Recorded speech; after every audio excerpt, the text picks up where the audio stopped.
तो तो hello friends, यहाँ पर आप देख सकते हैं दिसंबर 2022 की क्रोनोलॉजी आ चुकी है और ये क्रोनोलॉजी कुछ इस प्रकार है, आप यहाँ पर देख सकते हैं। और इस क्रोनोलॉजी के अंदर हमें पिछले महीने यानी नवंबर 2022 का पूरा करंट यहाँ पर हमें देखने को मिलेगा। और इसमें हम क्या क्या पढ़ने वाले हैं उसके बारे में यहाँ पर चर्चा करें तो पहले तो जो हाल ही में जो राष्ट्रपति के द्वारा जो जो पुरस्कार दिए गए थे उसके बारे में हम चर्चा करेंगे। और हाल ही में जो G20 का सम्मेलन 2022 का जो कि इंडोनेशिया में हुआ था उसके बारे में हम चर्चा करेंगे। और जो 2023 का जो भारत के अंदर होने वाला है उसकी भारत को अध्यक्षता सौंपी गई थी उसके बारे में भी यहाँ पर चर्चा करेंगे। और 53वें इंटरनेशनल फिल्म फेस्टिवल जो कि गोवा के अंदर इसका आयोजन हुआ था, इसमें किन किन अभिनेताओं को प्रमुख पुरस्कार प्रदान किए गए थे उसके बारे में हमें यहाँ पर करण जी के पढ़ने को मिलेगा। और जो खेल के क्षेत्र में हाल ही में जो 2022 में जो मेजर ध्यानचंद खेल पुरस्कार है, जैसे अर्जुन पुरस्कार है, द्रोणाचार्य पुरस्कार है, इन सभी पुरस्कार के किन किन खिलाड़ी को प्रदान किया गया था उनके बारे में भी यहाँ पर चर्चा करेंगे। और बात की जाए जैसे कि आपको पता ही है मेजर ध्यानचंद खेल रत्न जब जिसका कि पिछले वर्ष ही नाम बदला गया था, राजीव गांधी खेल रत्न पुरस्कार से मेजर ध्यानचंद खेल रत्न पुरस्कार इसका नाम बदला गया था। और 21 तारीख को है तो वो हो जाएगा 7 अगस्त को, यानी 6 अगस्त 2021 को है जो इसका नाम परिवर्तन किया गया था। और बात करें 7 अगस्त की तो वो है भाला फेंक दिवस के रूप में मनाया जाता है। इसके अलावा हम यहाँ पर जो फिल्म फेस्टिवल हुए थे उसमें पुरस्कार के बारे में बात करेंगे। और जो इंडोनेशिया बाली इंडोनेशिया वहाँ पर G20 का जो शिखर सम्मेलन 17वां हुआ था उसके बारे में यहाँ पर भारत की ओर से किसने भाग लिया था और उसके बारे में जो जो प्रमुख विषय हैं उसके बारे में यहाँ पर इसको करण जी के देखने को मिलेगा। इसके अलावा यहाँ पर बात करें तो जो कि चैंपियन ऑफ द अर्थ पुरस्कार हाल ही में आपको पता है पूर्णिमा देवी बर्मन को दिया गया था। और इसके अलावा जब हमें संगीत नाटक अकादमी के जो भी पुरस्कार है वो भी देखने को मिलेंगे। और इसके अलावा जो न्यायमूर्ति ऋतुराज अवस्थी जो कि 22वें भारतीय विधि आयोग के अध्यक्ष बने हैं और पिछले कौन थे इसके बारे में हम यहाँ पर चर्चा करने वाले हैं। और यहाँ पर इसके अलावा जो अंतरिक्ष के क्षेत्र में इसरो के द्वारा जो भी सैटेलाइट लॉन्च किए गए हैं नवंबर 2022 में यहाँ पर वो भी हमें देखने को मिलेगा। इसके अलावा विश्व स्तर पर जो नासा स्पेस एजेंसी के द्वारा जो भी प्रमुख उपग्रह लॉन्च किए गए थे उसके बारे में हम यहाँ प्रमुख चर्चा करेंगे। और जो जो 2022 और 23 की जो जो इंडेक्स है जो जो हाल में विश्व भर में जो रैंक और सूचकांक जारी किए गए थे उसके बारे में हम यहाँ पर चर्चा करेंगे। और स्पोर्ट्स के बारे में भी। और यहाँ पर डेविस कप है, डेविस कप किससे संबंधित है तो वो है टेनिस से संबंधित है।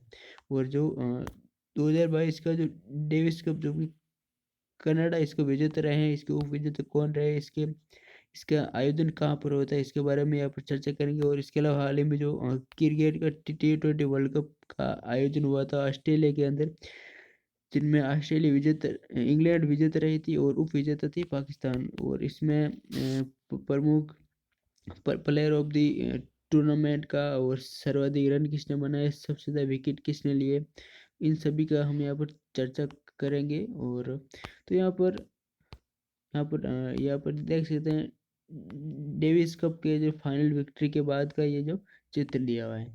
अब यहाँ पर चलते हैं हम यहाँ पर पहले पृष्ठ पर, यहाँ पर हम शुरुआत करते हैं जहाँ पर अंतरिक्ष क्रोनोलॉजी के बारे में हमने जो यहाँ पर हम पहला पृष्ठ से शुरुआत करते हैं। अब हम बात करते हैं सेबी ने अधिग्रहण नियमों के समीक्षा के लिए एक समिति बनाई थी।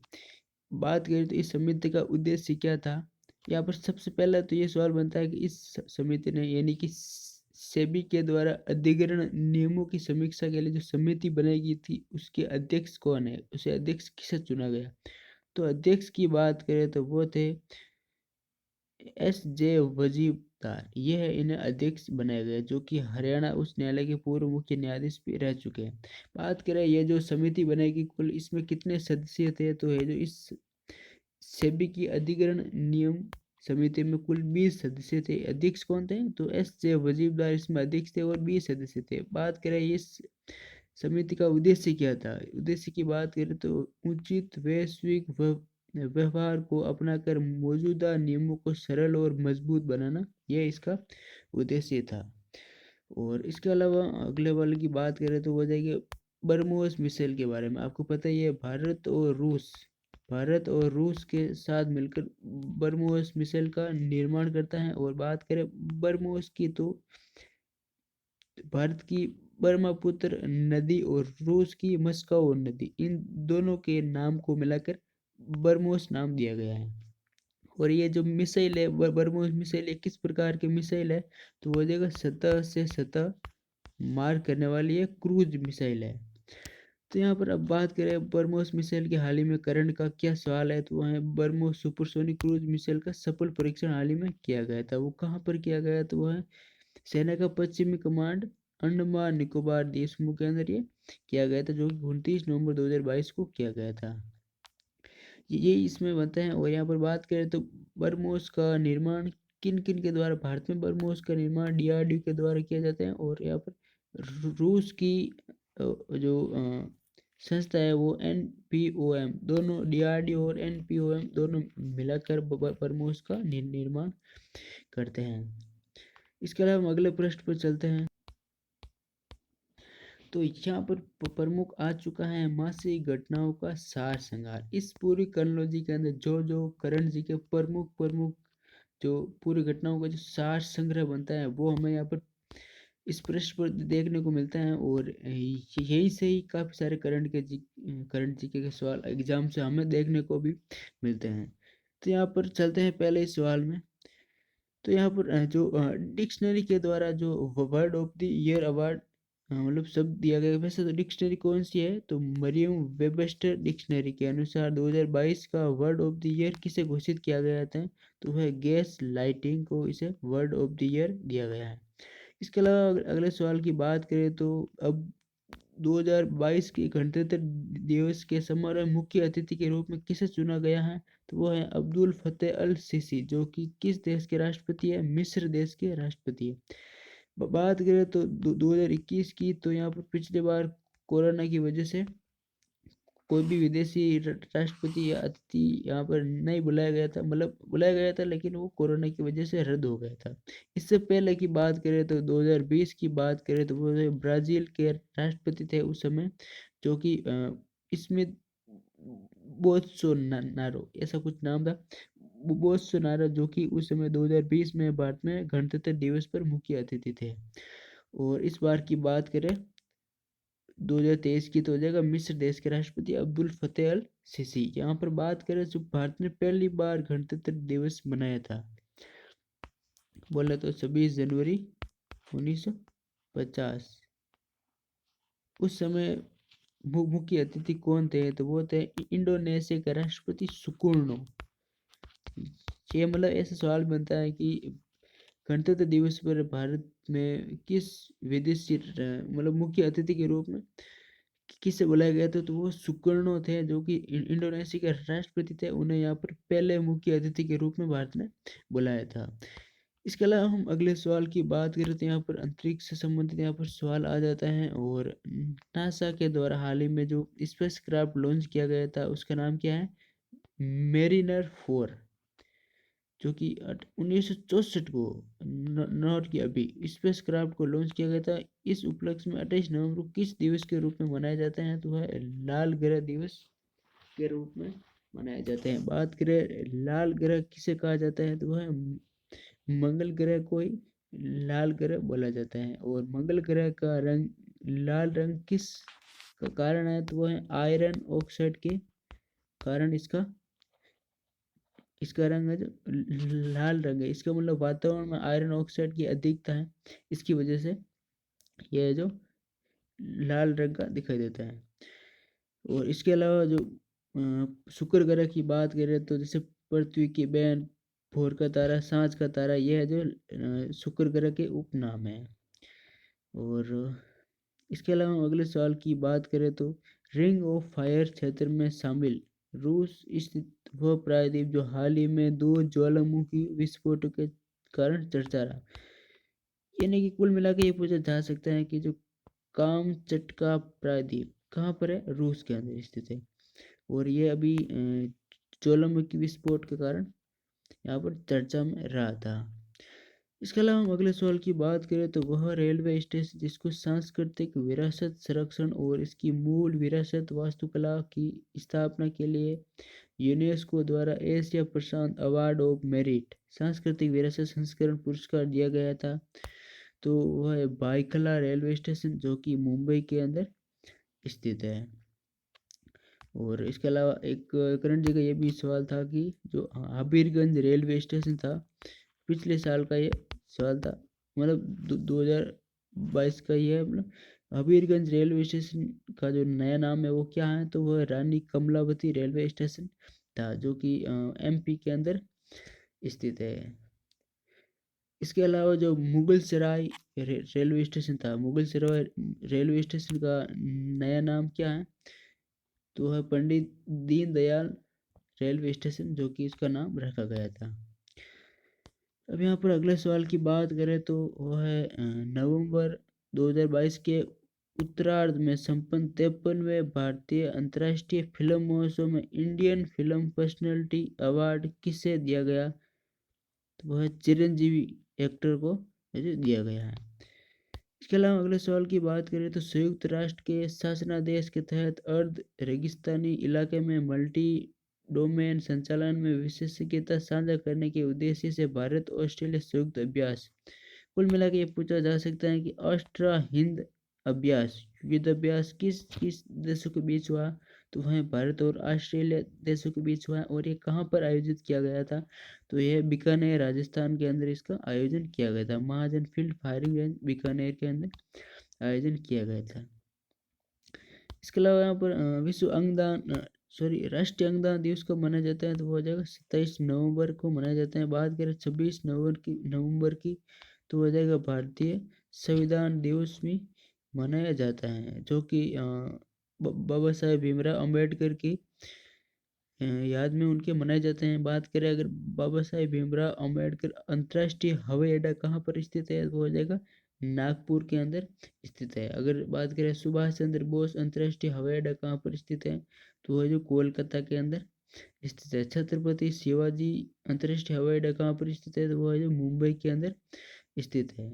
और छत्रपति शिवाजी टर्मिनल कहाँ पर स्थित है, वो भी मुंबई महाराष्ट्र के अंदर ही स्थित है। अब यहाँ पर बात करें तो यहाँ पर 4100 हाल ही में जो 4100 भारत अंतर्राष्ट्रीय व्यापार मेला जिसका आयोजन कहाँ पर किया गया था, तो हो जाएगा नई दिल्ली के अंदर इसका आयोजन किया गया था। और इसकी थीम क्या थी, यानी 41वें अंतर्राष्ट्रीय व्यापार मेले की थीम की बात करें तो वो थी vocal for local local to global, ये है जो इसकी थीम थी।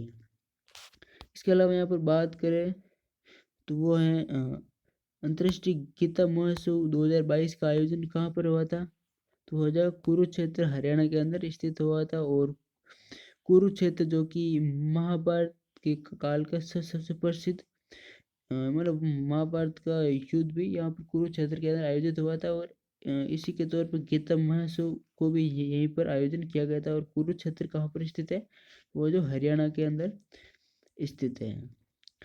बात करें हिंदू कुश पर्वत कहाँ पर स्थित है, तो वो जो अफगानिस्तान और पाकिस्तान में स्थित है। वैसे जिस पाकिस्तान की राजधानी काबुल वो है जो हिंदू कुश पर्वत पर ही स्थित है।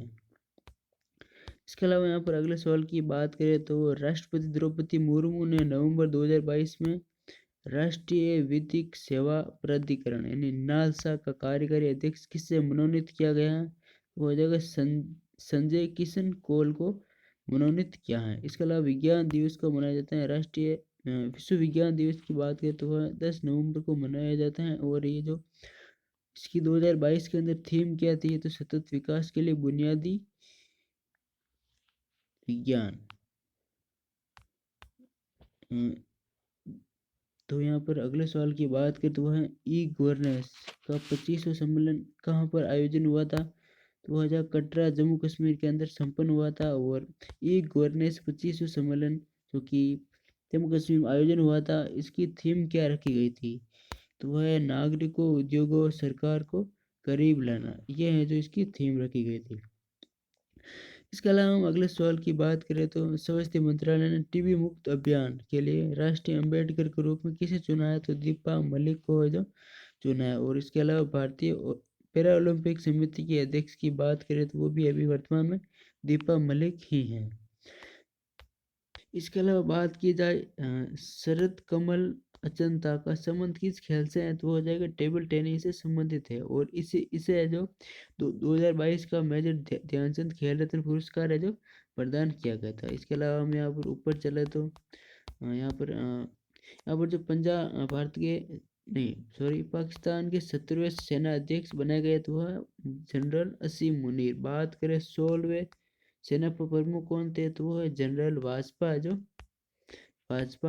जनरल वाजपा जो 16वें सेनाध्यक्ष थे पाकिस्तान के। बात करें ये वर्तमान में असीम मुनीर की, तो ये जो 17वें सेनाध्यक्ष बने हैं और ये पाकिस्तान खुफिया एजेंसी ISI के पूर्व अध्यक्ष भी प्रमुख भी रह चुके हैं।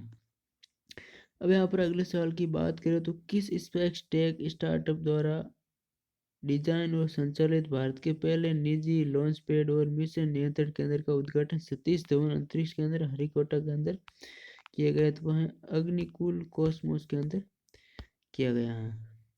अब यहाँ पर बात करें अगले सवाल की, तो वह उपराष्ट्रपति जगदीप धनखड़ ने वर्ष 2017-18-19 के लिए 78 राष्ट्रीय पुरस्कार सहित कितने शिल्पकारों को शिल्प गुरु पुरस्कार से सम्मानित किया गया है, तो वह जो 30 जनों को शिल्प गुरु पुरस्कार सम्मानित किया गया।